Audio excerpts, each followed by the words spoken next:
अस्सलाम वालेकुम। BS Urdu अंसा artist के चैनल पर खुशामदीद कहती हूँ। आज मैं अपनी कुछ चीज़ों की अनबॉक्सिंग कर रही हूँ। ये मैंने लिया है वर्निश ब्लू बर्ड्स कंपनी का लिया था। तो ये 2 कल मैंने मंगवाए।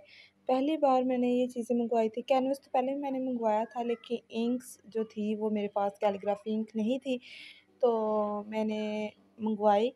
लेकिन गलती हुई कि मुझे सारे कलर एक जैसे ही ला दिए। ये मैंने स्केच बुक ली थी और एक्रेलिक जो पेंट्स होते हैं, कलर होते हैं, वो मैंने लिए।